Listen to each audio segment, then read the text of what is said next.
Welcome in. Welcome in. It is week one of the NFL season. Started on Thursday in full force here on Sunday. I am, of course, Matt Verderame. And of course, we have Iain MacMillan from Betside joining us. We'll be doing this every single Sunday here on the Stacking the Box podcast stream. You can find it only on YouTube. It's just, of course, doesn't have a whole lot of shelf life. Not going to be streaming this one on iTunes. Iain, how you doing this morning? I'm doing fantastic. I woke up. It's like Christmas morning. It's a beautiful thing. Football is here. We're an hour away. I can't wait. I'm with you. I always sleep in on Sundays because that way I don't have to wait as long for football. So I timed it well. I am ready to go. I am excited. Look, let's jump right in. The first game we wanted to talk about, and for people who obviously this is brand new, so just kind of explain how we're going to do this. We're going to go through every game. And we're going to talk about our favorite bet for the game. Each game we're going to talk about 3-4 minutes. We'll zip through. Obviously, comment if you have thoughts as we go through it. But we're going to start in the NFC South with your team, the Atlanta Falcons, who are at home hosting their hated rivals in New Orleans Saints. The Saints are 5.5-point favorites. Over/under is 42.5. Sir, what is your bet for the game? Yeah, like you said, I'm a Falcons fan, so I'm probably coming into this a little bit biased. I'm usually pretty biased. I have higher hopes than most people for the Falcons at the start of each season, so maybe when it gets to week 6, week 7, I probably won't be as high on them, but I kind of like them in this game. I think the Falcons, they're obviously not a playoff team. They're not going to contend for the postseason, but I think they're a little bit better than a lot of people actually think. Like, I've saw some power rankings have them ranked dead last in the NFL. I don't necessarily agree with that. They have some pass catchers, obviously Kyle Pitts. Drake London, I believe, looks like he's a go for today. Yep. And then on defense, I have A.J. Terrell, who I think is one of the top 5 corners in the NFL. And this year they got Casey Hayward, pretty good off-season signing for them to lock down the other side of the field. So does their offensive line stink? Yes. Do they might as well have pylons in it at guard? Yes. Do they have no pass rush? Yes. Probably the worst pass rush in the NFL. But 5.5-point underdogs at home to a division rival against a Saints team that has a lot of question marks. What are we going to see from Jameis Winston? Right. They have a new head coach for the first time since 2007. Obviously, Dennis Allen has been in the system, but still, Sean Payton's not there. So some question marks surrounding the Saints. I'm higher on the Falcons than most people. I'll take the 5.5 points with Atlanta at home. Okay, well, my power rankings are apparently one of the ones you read because I have them dead last. I think. Come on! I don't trust anything about him outside the corners. What am I excited about? I think Arthur Smith might be a decent head coach. I don't believe in the quarterback. I don't believe in the line. They maybe like they're better than Chicago or Seattle. I don't know. Either way, I actually am with you. Like the line, I feel like it's going to be right around that because look, I like the Saints a lot, but Dennis Allen, I don't know. Jameis Winston, I don't know. It is a divisional game. Those are always weird. So my bet is the Saints money line. I am simply just going to say I think the Saints win the game. I could see it being by a field goal. I could see it being by a touchdown. So I'm not going to go near the line as much as I'm just going to say I think the Saints will find a way to win the football game. Yeah, I would agree with that. I would say if someone wants to go Saints money line, if they don't want to mess with the spread, it might be a good chance to just toss them in a parlay with maybe some other favorites on the money line. Yeah, I think that's probably fair enough. All right, staying in the NFC, the Chicago Bears at home hosting the San Francisco 49ers. The Niners favored by 6.5. It had been 7 a lot of the week. Over-under is 41.5. It is pouring here in Illinois. Pouring. It's 69 degrees, but it has been a deluge of rain all morning. It is supposed to rain all day long. I don't know if that factors into your bet, but it does seem notable here as we are approaching kickoff time. Yeah, and I do got to point out a couple of people in the chat here just ripping on my Falcons. Gonzo the Bee saying no bright spot other than Kyle Pitts. Is Cordero Patterson playing quarterback? No, he's not playing quarterback. Come on. He ought to be. But no, and this is a common theme I'm going to mention throughout the shows that I place my bets as a big time sports bettor, not a professional sports bettor, but in the NFL I like to place them early in the week to hopefully get a better line than where they end up. So I already have my bet locked in for this game. Now the line really hasn't moved. I got it at 6.5 anyways. I think it's fine underneath that magic number of 7 in the NFL. But I think actually this rain might favor the 49ers. I mean, we know the 49ers are going to run the ball quite often. They did last year, and now they have Trey Lance, who can kind of run the ball as a quarterback, certainly more than Jimmy Garoppolo could last year. So the 49ers are going to run the ball. I think this might help them out a little bit. So I don't think the weather really plays too much of a factor here. But I just can't bet on the Bears. I got 9 or 6.5 as well. But I will say this: it does concern me that it is pouring. Like whenever, I'm always a big believer in if you're the better team, you want ideal conditions. You just want to play the game straight up. It's wet. It's slick. You don't know, like, is the ball going to pop out? All of a sudden, that could even the playing field a lot. That's true. You know, I will say the one thing about this game that would scare me as a bettor if I was actually putting money on this game would be I just worry, like, you have a rookie quarterback essentially in Trey Lance. I know he was obviously there last season, but this is his first year, like, with the team at his fingertips. I do worry about, like, I don't know what he is. Does he play well today? Does he throw 3 picks? Who knows? Like, we have no idea. That being said, my thing is I just don't think that the Bears can score. Like, I'm almost even more tempted to just take the under on 41.5 and just say, well, I think it's going to be 23-7. You know, like, I just don't think Chicago's going to score any points. But I digress. I think Chicago's got the worst offense in football. I don't think they can score a point against a lot of teams. And I will point out, because of the rain this morning, so 40, when I woke up pretty early this morning, the total was actually still at that number. Since then, it has dropped 4 points. It's down to 37.5. So low total with that rain coming in. Yeah. Oh, makes sense. All right. Let's go to the AFC North, staying in the Midwest. Cincinnati hosting Pittsburgh, another divisional game here. The spread has moved somewhat significantly over the last 24 hours. The Bengals getting a lot of love, a lot of money on them. The line is 7.5 for the Bengals. The over-under is 44.5. Also raining in Cincinnati.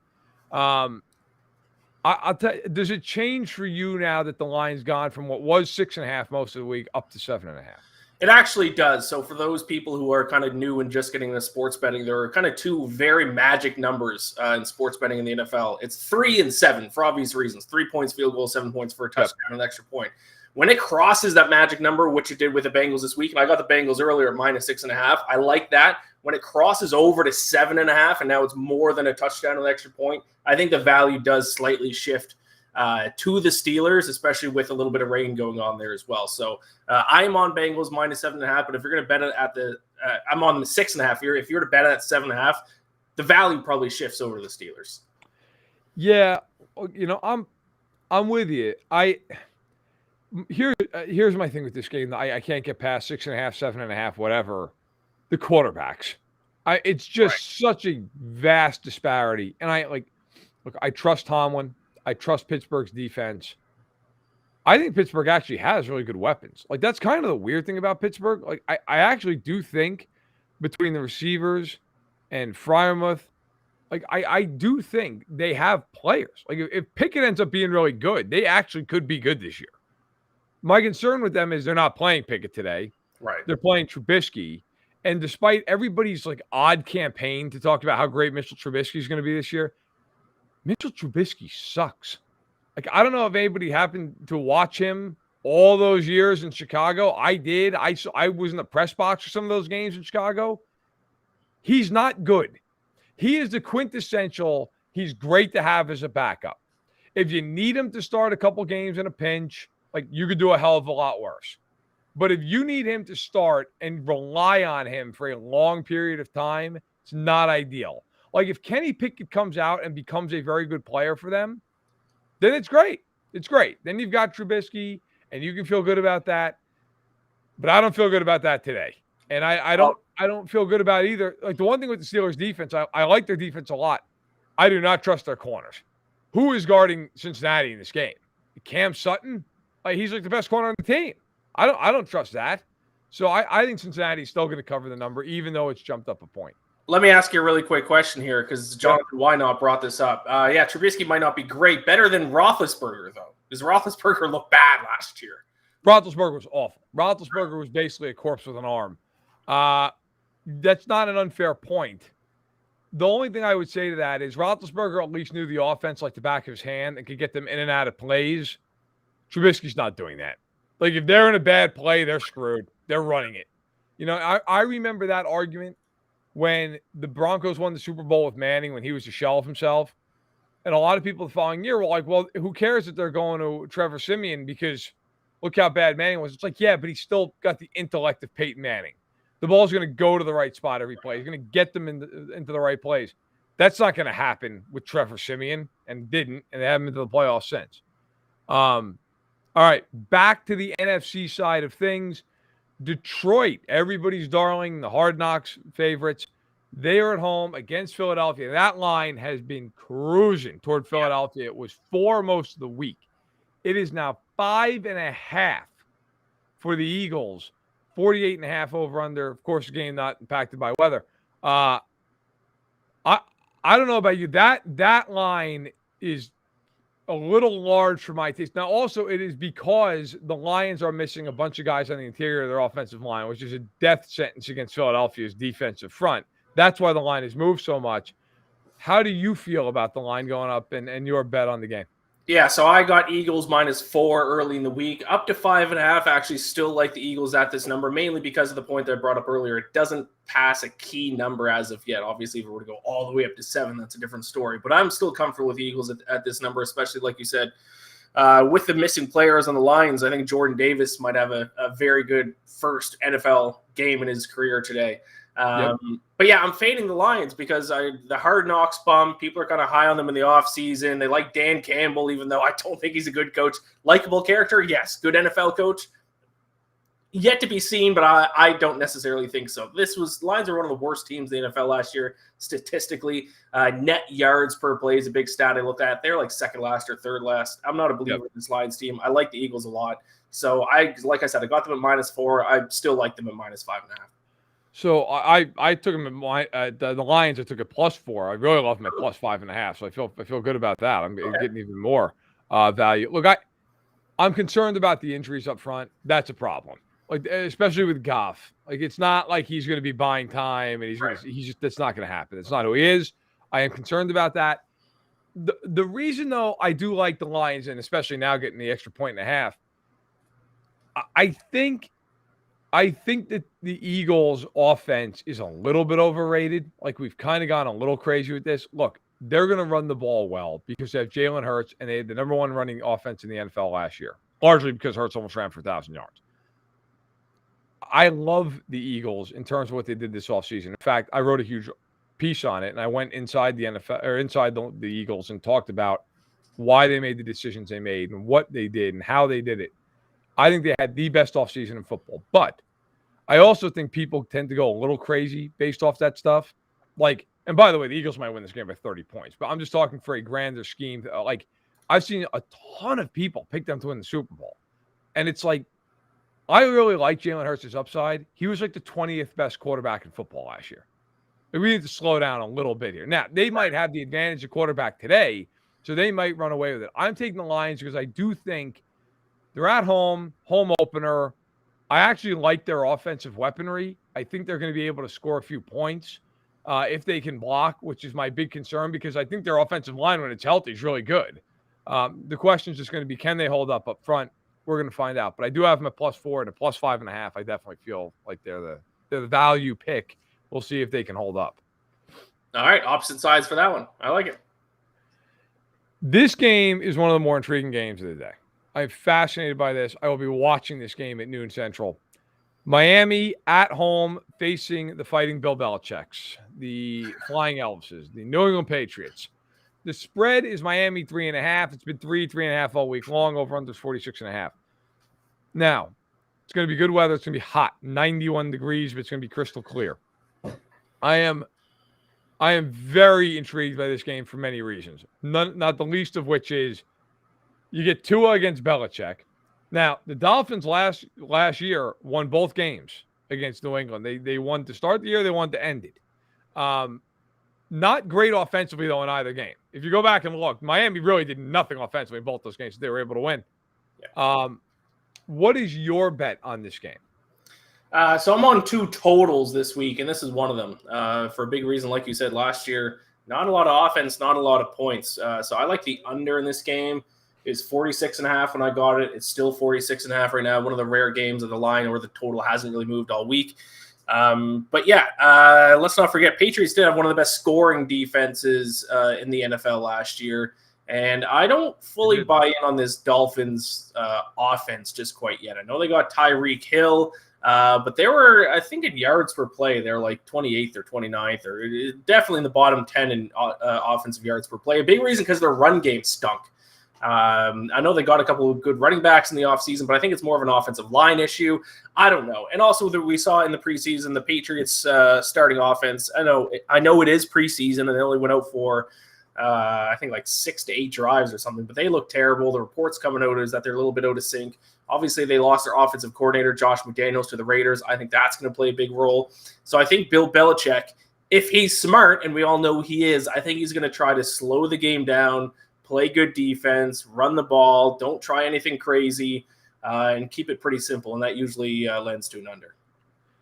So, by the way, before I even get to my pick, and that makes all the sense in the world. And if I had to go over or under, I would go under. I just think the game's going to be right at about the total. I think it's going to be like 24-20 or something.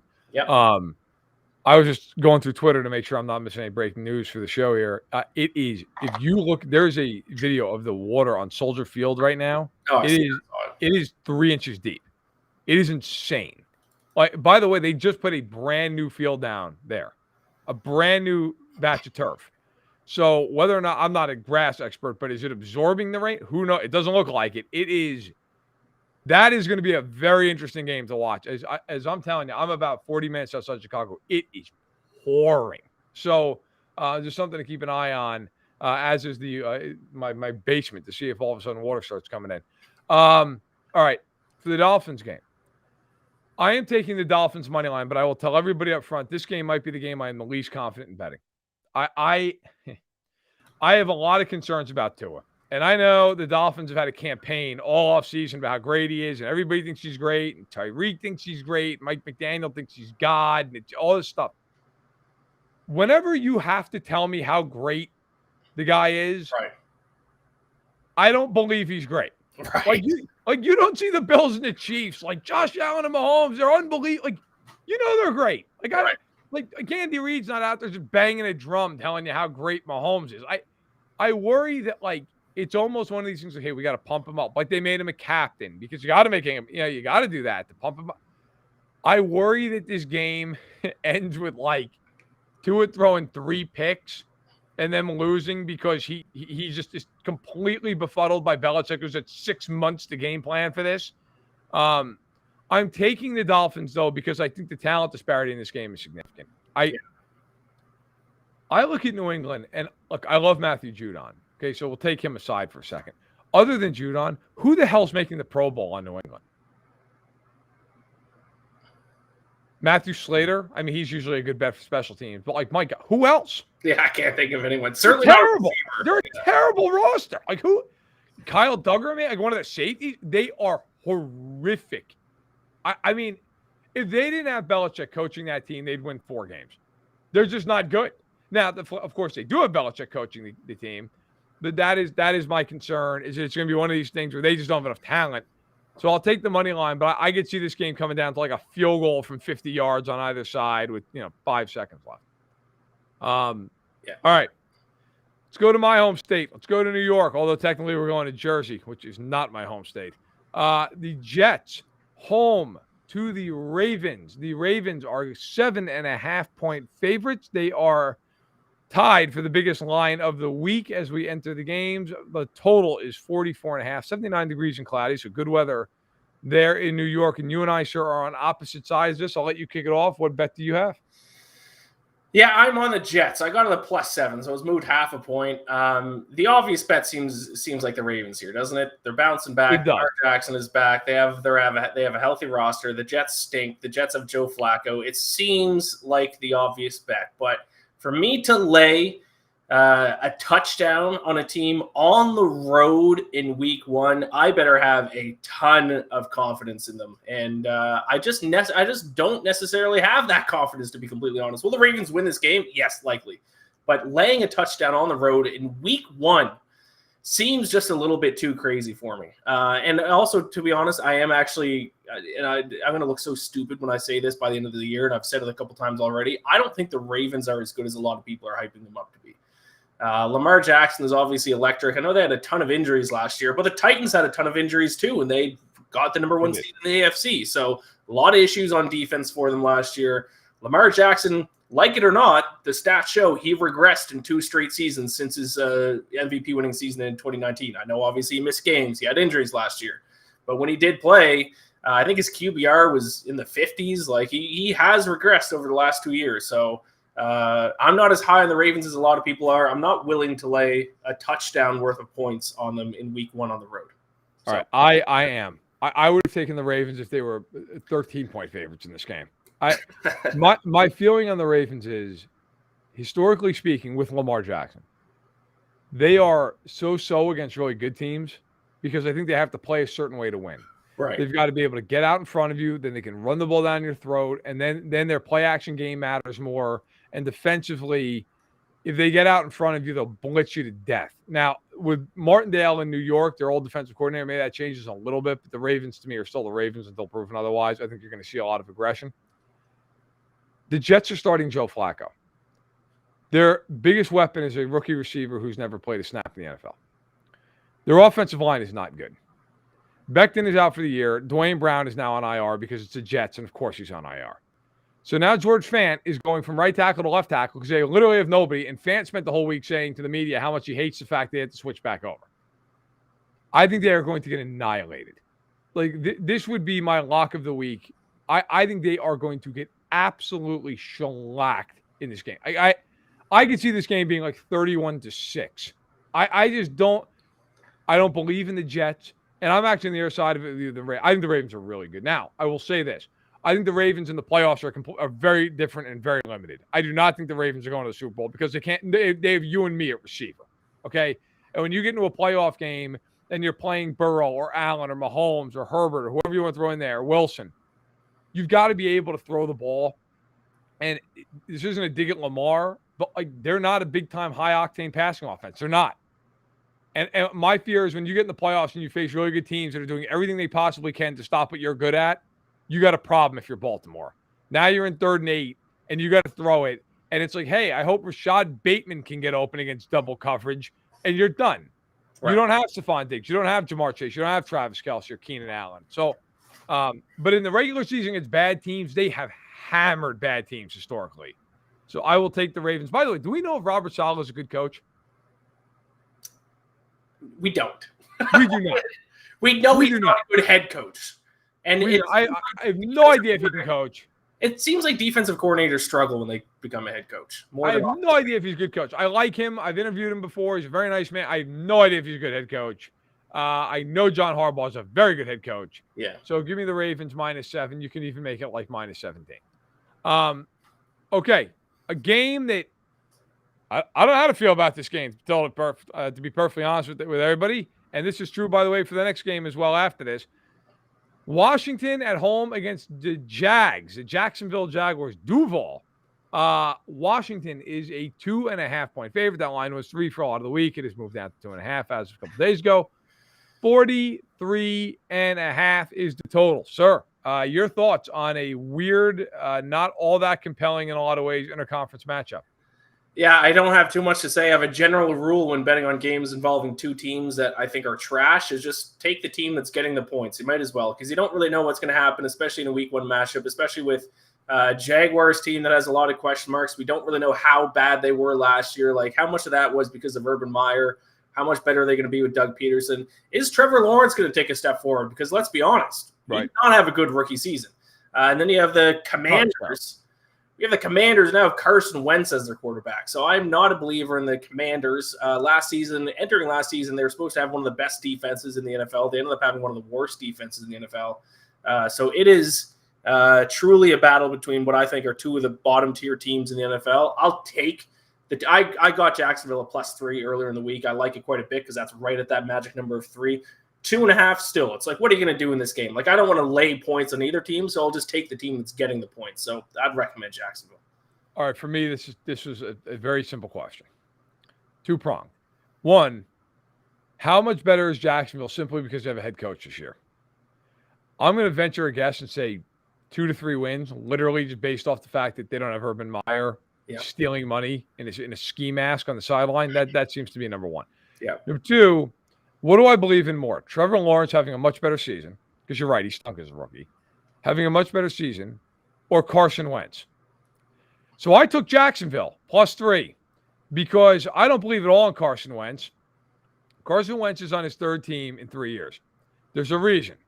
There's also a reason that the Eagles ate $34 million in dead money just to get rid of him.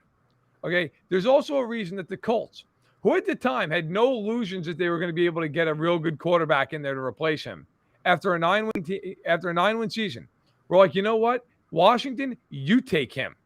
We're cool with Sam Ellinger, if that's what it means. We're fine. Get out. Okay? So now Washington, I just read an article the other day about how Washington thinks he's like their long-term answer. If Washington thinks that, they're even more delusional than I thought they were. He stinks. He's not good. Okay? And for those people out there who want to be like, well, you know, if you look at his numbers, yeah, believe me, look at his games. Look at his games. Numbers can be deceiving because he's asked to do nothing in Indianapolis. Last year, he was basically asked not to totally screw it up. And the second that they needed him to win a game, which, by the way, was week 18 in Jacksonville, he was a tire fire and got them blown out by just throwing pick after pick after pick. So I will take Jacksonville. By the way, not only to cover, I think Jacksonville is going to beat them. And this is my bold prediction of the week. I think Jacksonville is going to win by 2 scores in this game. Whoa! Yeah. All right. I think Jacksonville beats them by 10 points. Okay. I like it. I think Jacksonville I think they overspent in free agency. Like, I think every contract they spent was like $10 million too much. Yeah. But I think the players they got are good. So for the short term, I think they're a better team. Long term, it's a train wreck, and Trent Baalke will beat Trent Baalke. But short term, I think they're better. And Washington, I think, is winning like 6 games this year. So give me Jacksonville as we move to another game that is I don't know who the hell knows game. Carolina home against the Cleveland Browns. Might as well just call it the Baker Mayfield game. This line has swung wildly. Carolina was a 2-point favorite for a lot of the week. Cleveland now is laying 1.5. They're a 1.5-point favorite. 41.5 is the total. It is raining in Carolina. Your thoughts on the Baker Mayfield poll? Yeah, I don't know why the Panthers were favored when the line opened. So I got the Browns early in the week just on the money line as underdogs. I think the Browns are rightfully. I think the line is now correct. I think Cleveland should be about a 1.5-point favorite. I know Jacoby Brissett's starting for them, but let's not forget this offense tied the Colts for the most yards per carry last year. Their defense was second in opponent yards per play, so they have arguably the best running game. They have a top 2, top 3 defense in the NFL. So, yeah, as long as Jacoby Brissett doesn't lose them the game, and I don't think he will, I think the Browns are going to be okay. And I'm not believing in this narrative, the Baker Mayfield revenge game. I'm seeing people out there betting on the Panthers because Baker Mayfield's going to be extra motivated going against his old team. I don't believe in that. I don't think that plays a big role in betting. I'll take Browns to win. I couldn't figure out who I think is going to win this game because I think both teams stink. Cleveland, if they had Watson for all the heinous situations that we've dealt with in the offseason with him, he's a very good quarterback. And I would have taken the Browns to win this game going away. I will say this.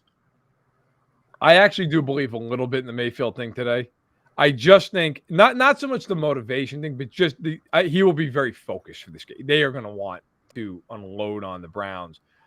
That said, I took 3 totals this week. This is one of them. It's the only under I took, under 41.5. I like that play. And I like the fact, too, it's raining, so that helps. I don't think Brissett – here's what I think is going to happen in this game. Both these teams are going to move the ball a little bit. I think you're going to see a lot of field goals in this game. I think it's going to be something like 19 to 15 or something, 19-16. Like I think it's going to be a whole lot of Yeah, we bogged down inside the 20 because neither quarterback really can beat the other team. So I like the under. I'm not a huge totals guy because I think you get into weird situations, especially with unders, because then it's like all it takes is some garbage time touchdown or whatever, and you get screwed. But I'm going to take the under in this game. I think it's, like I said, 19-16. Maybe it's like 22-19. Even then, I'd still hit the under barely. So I will take the under in a game that I have no interest in other than to see how Baker plays. Yeah, I think that's a good play. Panthers have a pretty solid defense too. So Christian McCaffrey back. You have two good running games, two good defenses. The under. Yep. If you're looking at the total, I like the under. All right, let's go to the AFC South. A divisional matchup. This line was the biggest of the week. It has since shrunk. It is still tied for the biggest of the week, though, however. Houston, the Texans at home, opening up against the Indianapolis Colts, who have the longest week one losing streak in football. But yet the Colts are 7.5-point favorites, down from 8.5 at the beginning of the week. It is a 45.5-point total. And, of course, it's a roof, so you don't have to worry about the weather. Sir, you and I are on the same wavelength with this. What do you got? Yeah, it's a lot of the same points that I made in the Ravens-Jets game. As much as I assume Colts are actually my Super Bowl pick. But we're you're picking them to go to the Super Bowl? Yes. But also I am admittedly biased because now Matt Ryan's a quarterback. I'm obviously a big Matt Ryan fan, and I think the Falcons screwed him over, so I'm hoping for him to do well this year. But week one, especially in this game, it's a divisional game, laying over a touchdown on the road, I just can't do it. That's too many points. It's over that magic number. So I'm on the Texans. I got them earlier in the week when it was up at 8.5. So I got a point to value compared to what looks like will be the closing line. I still like it at 7.5 because it's over that magic number of 7. I just think the Texans might not be as bad as a lot of people think. I'm interested to see what we get from Davis Mills this year because nobody expected him to be good last year. It ended up being he had a pretty solid rookie year, to be honest. So, I don't know. Touchdowns too much in my opinion, especially with the way the Colts play football. By the way, I'm just again scrolling Twitter to make sure we're not missing any like big surprise in actors or anything. So here's something that if you were going to bet Washington, and I know neither one of us are, maybe you can reconsider it. So only because this is the Washington, I was going to say football team. These are the Washington Commanders, and it's Daniel Snyder. Like, of course, like the most ridiculous shit imaginable happens. Washington at home, selling mugs outside the stadium at team trucks. The mug has a logo of the Washington Commanders on it, and behind it is the state of Washington. I mean, what are we doing? Oh my God. No quality control here. Oh my God. It is just. For that reason alone, you can't bet on Washington. Right. That's why I bring it up. I mean, you just can't. Like they are. I saw a thing for average beer prices the other day in stadiums, and like the Lions, I think, are the cheapest beer. It was like $5 for a beer, which is actually amazing in an NFL game. You know, Washington charges $2.50 more than any other team in football. $2.50 more, $2.50 more. They charge $14 a beer to go watch that shit fest. You imagine that? People should file a lawsuit down in Maryland. And I used to live in Virginia, by the way, for 2 years. Those fans are such good fans; they have just been destroyed. But in any event, I am with you taking the Texans 8.5. Look, this is easy for me. I take them at 7.5 too. I think the Colts are a much better team. I think the Texans are a little undervalued. I think the Texans are better than people think they are. I don't think they're good. I think they're better. I've seen people think they're going to win 2 or 3 games this year. I think they're going to be a 5-win team, maybe even get to 6.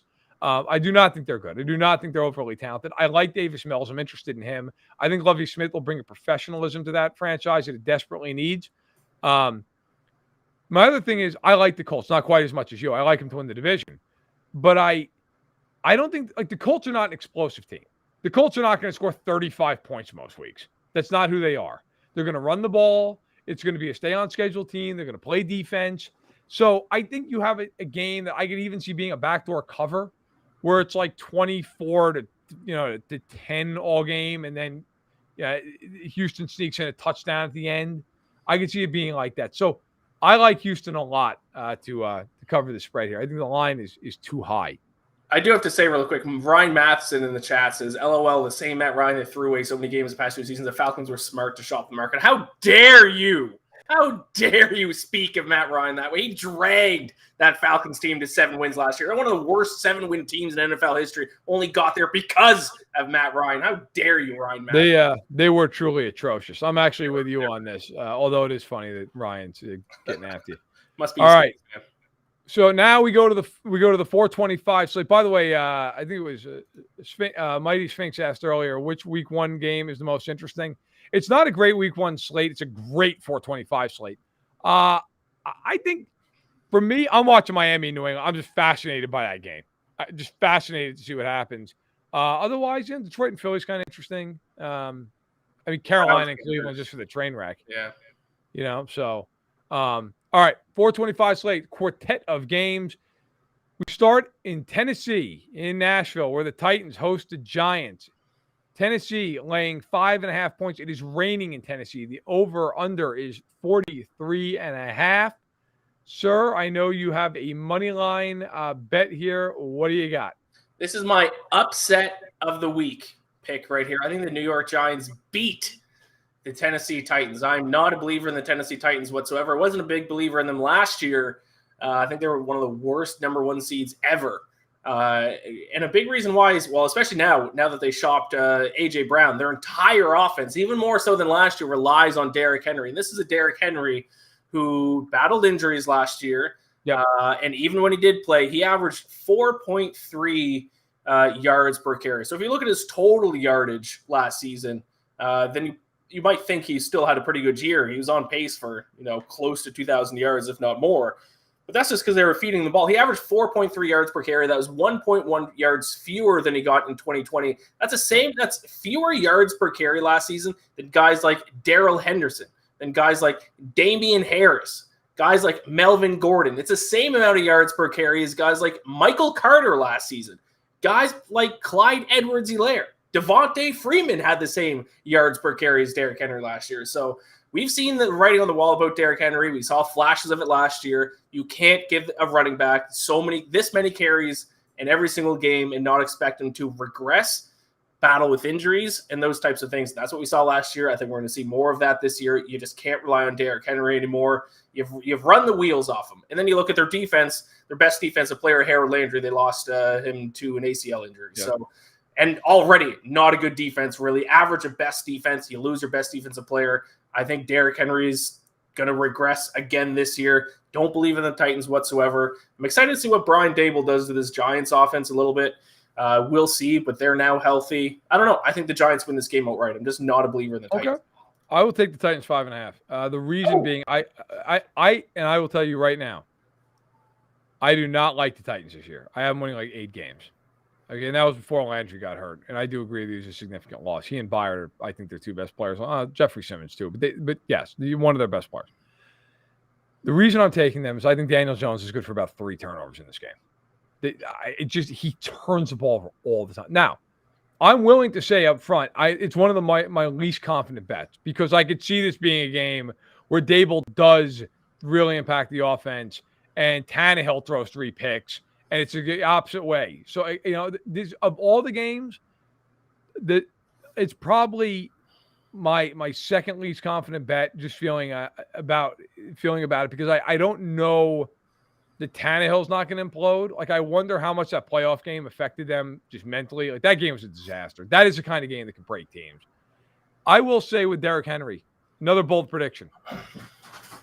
He is going to break – actually, this may not be that bold, but here's a prediction. He's going to break the all-time record for carries in a season.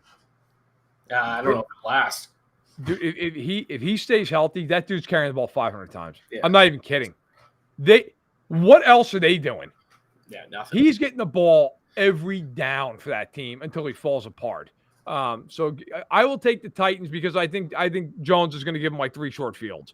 But again, of all the games, this along with Miami is the game I'm probably like the least confident about. Quick question: do you think Malik Willis takes over for Ryan Tannehill at some point this season? Yes, late in the year, when it's over, when they're out of the race. NFC North. This is a really interesting game, and it's been a really interesting line to watch the last 24 hours. The Vikings are at home. They are hosting the Packers, the rebuilt Packers to some degree without Devontae Adams. The total is 47.5, but the line all week was Packers 1.5. Now it has flipped. Minnesota laying 1.5 in a shocking reversal here. A lot of money coming in late on the Vikings. Your thoughts here as we get into the game? Yeah, I took the Vikings as slight underdog on the money line in this one. I still kind of like them as a 1.5 point favorite because even though it flipped from them being slight underdogs to slight favorites, it's still not crossing that magic number of 3, or even 2.5 gets a little bit sketchy. So I like the Vikings in this one. I'm just high on them this year. I think Kevin O'Connell is going to do a lot of things for this offense. I mean, you can't deny the talent they have offensively. No question. Alvin Cook, Adam Thielen, Justin Jefferson. Their defense is a big concern for sure. We'll see how they do this year. But I just can't bet on the Packers until I see what happens with this receiver room. Because I even think I think Alan Lazard's out today. I believe he's going. By the way, it's been reported, and the inactive, of course, not out because it's a later game. Right. It's been reported that Jenkins and Bakhtiari are both out for this game. Not good. Yeah. So not ideal. No. Yeah. And someone in the chat does bring up a good point. Everyone gassing the Vikings. This does make me concerned because it seems like everyone is on the Vikings, not only in this game, but also this season. Everyone seems to like the Vikings quite a bit. But it's just hard to look at this offense, and then this offense is now going to be led by the Rams offensive coordinator from last year, which obviously did a great job, led that offense to the Super Bowl. So I like the Vikings. It is what they call a square play. It seems like everyone's on them, but I think it's the right move today. I can't bet on the Packers until I see who Aaron Rodgers is throwing to. All right, so I'm taking the over in this game. Yeah. I'm taking the over. I'm concerned about the Packers' injuries on offense, okay, and their relative inexperience here with like Watson and Romeo Doubs, a receiver. My reasoning is you don't know what you're getting out of Minnesota, so it's hard for Green Bay's defense because you don't know what you're going to see with a brand new head coach. You don't have a lot. You have no real tape on this kind of an offense with this personnel. The flip side of that is, while I like Kevin O'Connell, like Matt LaFleur is a really good coach, and they're going to find ways to score. The total is only 47.5. It's indoors. Like if it's 27-24, you hit the over. So I like the over. I trust Rodgers. I think like that, and Reddy Whip in the chats is, Rodgers has been throwing to nobodies his whole career. I know he's had some guys, but like there's also been plenty of years where they've not had a great receiving core and they've been fine. Like I just think this is going to be one of these games where like it's going to come down to the end. I couldn't pick who I think's going to end up winning. I think in my fan side of picks on Thursday, I think I took the Packers, but I think it's going to be a really close game either way. I will take the over. I will take the over. What is it? 47.5. All right. Arizona, the Cardinals, one of the busier teams this offseason. I think that's a fair statement. Hosting my Kansas City Chiefs. The line just keeps moving. It was 3 like a week ago. It is now 6.5. Now, part of that is the Cardinals have a million guys out in this game. Hopkins is suspended. That you already knew, though, at -3. Rondell Moore's out. J.J. Watt didn't practice all week. We'll see if he's out. Byron Murphy's questionable. Trayvon Mullen's out. The Chiefs have nobody out. They're healthy. But the line is large, 6.5. The over-under, the highest of the week, 53.5. And I will let you have the floor here. Thoughts on Arizona, Kansas City? I know a lot of Chiefs fans watch this show, so I'm about to get ripped apart in the chat here. But I am not high on the Chiefs whatsoever this season. I don't really see outside of Patrick Mahomes why so many people are high on this team, especially their defense. And Matt, maybe you can correct me here. But I mean, if you look at last year, and I don't think they did a ton to improve their defense in the offseason. Last year, they were one of the worst defenses in the NFL, 28th in opponent yards per play. 30th in opponent yards per carry. They couldn't stop the run. 31st in sack percentage. They had no pass rush. I know they did sign Carlos Dunlap here in the offseason. I actually got the Cardinals at +4.5 early in the week. This is one of the lines that has moved against me. I thought 4.5 was a gift. I can't believe it's up to 6.5. I have to take the Cardinals here at home with the points. It's probably going to be a shootout, and still with Tyreek Hill gone, obviously he still has Travis Kelce there, but we need to figure out, similar to Aaron Rodgers, who Patrick Mahomes is really going to throw to. And it might take a little while. It might take a few weeks for them to iron out the wrinkles of this offseason. But I am not a believer in this Chiefs team. I think they win 10 games. Okay. Do you think they win today? Well, I mean, I'm taking Cardinals in the point, so I'm not confident enough to take Cardinals money line. I certainly wouldn't be surprised if they don't win today. But gun to my head, I say Chiefs do win today, yes. Okay. But not by much. My feeling on this is the Cardinals, are they going to force the Chiefs to punt? At what point, like, what do the Cardinals do defensively that you're like, yeah, that's going to really be a good thing for them today? Well, I mean, once again, no Tyreek Hill. How much is that going to affect the Chiefs? We don't know yet. Oh, listen, it's going to affect them, but my God, I mean, the Cardinals are missing Trayvon Mullen and Antonio Hamilton. They have one corner who you've ever heard of in Byron Murphy, who, by the way, is questionable. Their linebacking core can't cover anybody with Collins and Simmons, who are both first-round picks who have, I'm sorry, they're guarding Travis Kelce in this game? Are the Chiefs going to stop the Cardinals offense? Did you not just listen to how bad the Chiefs defense was last year? Significantly worse than I understand this. They got rid of – okay, I will say this. Like, I think the Chiefs will have growing pains defensively. You're not getting an argument out of me. But you will get an argument from this standpoint. They added Karlaftis and McDuffie in the first round, both of which have looked very, very good. Now, they're rookies. There's going to be growing pains, but they've added these guys. The biggest thing the Chiefs have done this offseason that nobody talks about outside Kansas City because nobody noticed how atrocious they were, they got rid of Ben Neiman and Dan Sorensen. I can't express to you as someone who watches the Chiefs every week, they will be – it's like almost like the Urban Meyer effect. Literally just getting rid of those two guys will make them significantly better. Daniel Sorensen's now on the Saints. And Ben Neiman on the Cardinals. Hoping for some playing time if you're a Chiefs fan that Ben Neiman gets out there. I am taking the Chiefs at -4.5. I would take them at 6.5. The Chiefs have lost one game in September in Mahomes' career. One game. And everybody talks about how fast the Cardinals start. The Chiefs are almost impossible to beat in September year in and year out. That goes back to Alex Smith, by the way.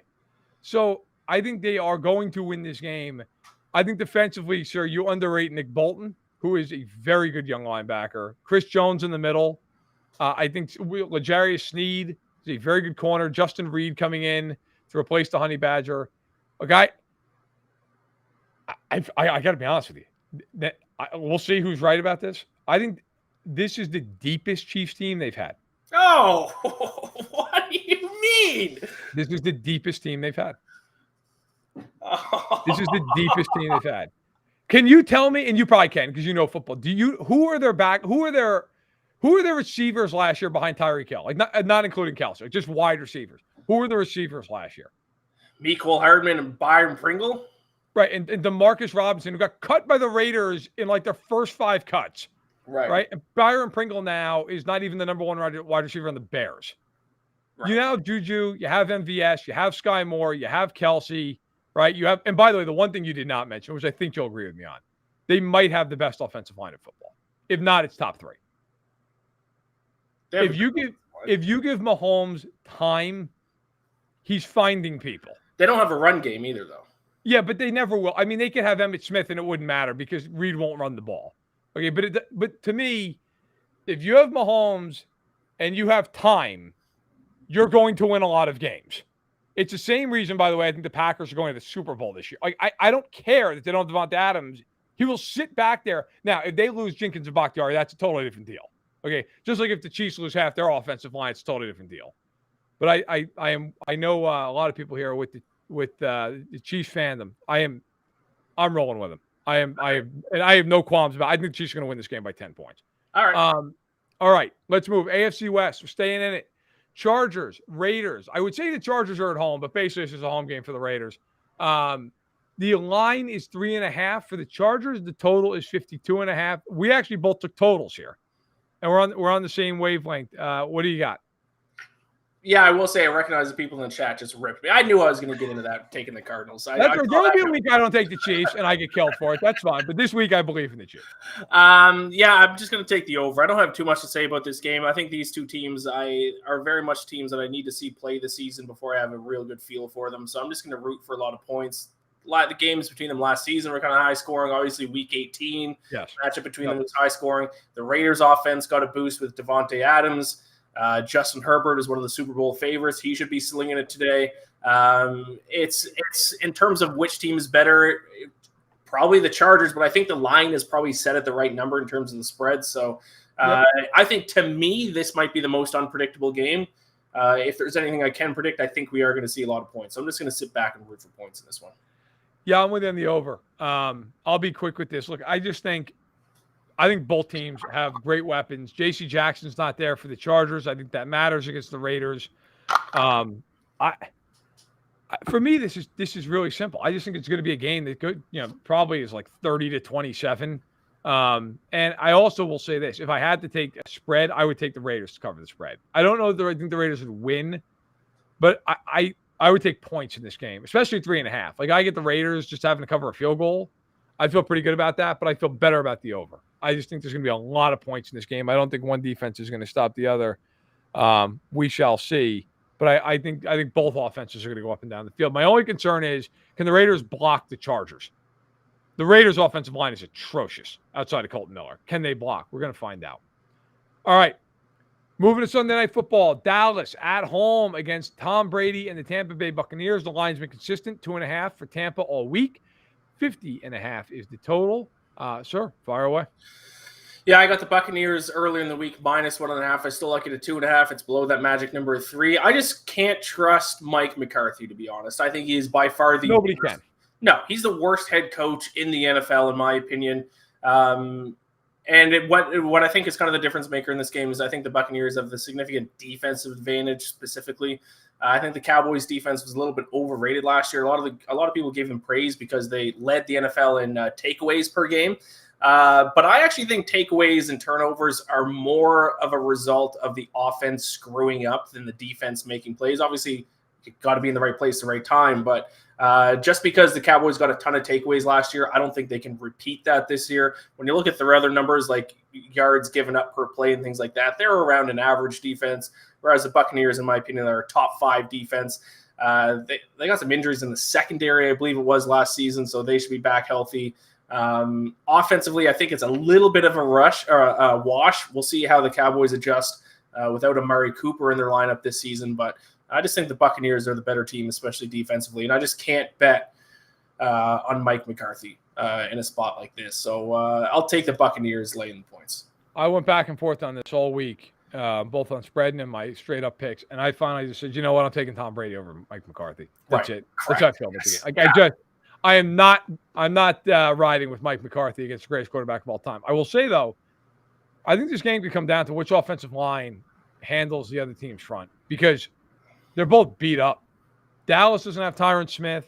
They lost La'el Collins in the offseason. I know they drafted Tyler Smith out of Tulsa in the first round. We'll see how that plays out. Tampa is beat the hell up front. Stinney's out. Jensen's out. Like, that is, to me, going to be who can block in this game. Right. Whoever can block's probably going to win.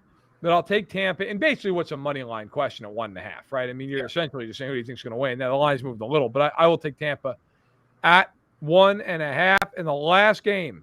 Monday Night Football, the Russell Wilson Bowl. The Seahawks at home in the Great Pacific Northwest taking on the Broncos. The Broncos favored by 6.5. Some books now it's up to 7, 6.5. The over-under 44.5. Weather's supposed to be very good. We're on opposite ends of this. Go for it. I'm taking the Seahawks in the points. I don't think they're as bad as a lot of people are making them out to be this season. There is one thing that I think the Seahawks can do this year, and that's actually run the ball. They're actually surprisingly one of the better running teams in the NFL last year, third in the NFL in yards per carry. And I don't think the Broncos are all of a sudden going to be a Super Bowl contender because they have Russell Wilson. Can Russell Wilson make more plays with Cortland Sutton and Jerry Jeudy than he could with DK Metcalf and Tyler Lockett? Like, he didn't look good last year. I don't think him going to Denver is now going to, make him as good as he was back in his prime. So Broncos should win this game. I think it's too many points. I got it at 6.5. If you can get it at 7, that's even better because that's obviously up right on that magic number. So I'll take the Seahawks and the points. I think they're going to be not good, but they can run the ball. They should be able to at least keep it close, I think. I think Seattle sucks. I think they might be the worst team in football. Geno Smith is not beating Russell Wilson ever. I am taking Denver. I'm swallowing 6.5. I don't care. I have no reason to believe that Seattle is going to beat Denver in this game. Now, that being said, week one's weird and stuff happens. And, you have to fact that is the one thing I think any bettor would tell you, and I'm certainly not a bettor, but anybody would tell you, like, week 1 is always a crap show. You just don't know. You think you know what teams are going to look like, but you don't. Who the hell thought the Bengals were going to the Super Bowl last year? Nobody saw that coming, right? So you don't know what's going to happen.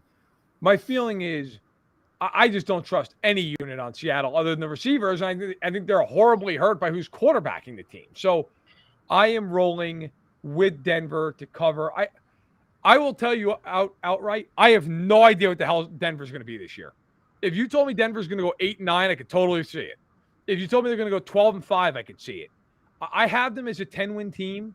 I think they're going to make the playoffs as a wild card. But, I mean, it depends on what you think Russell Wilson's going to be, right? Like, do you think Russell Wilson's going to go back to what he was a couple of years ago?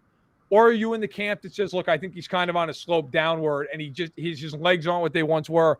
I kind of feel the latter, but I think he's still good enough that they'll be good this year. I think the back end of that contract could be a nightmare, but we'll see how it shakes. I also think Denver had no choice. What are you going to do at that point? You acquired him. You're going to pay him. I'll take Denver 6.5. But, sir, this has been a lot of fun. I enjoyed doing this.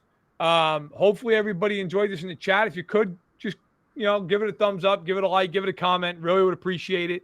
Hell, give a comment on what your lock of the week is in the under the video. Give a lock, and that way it doesn't die in the chat.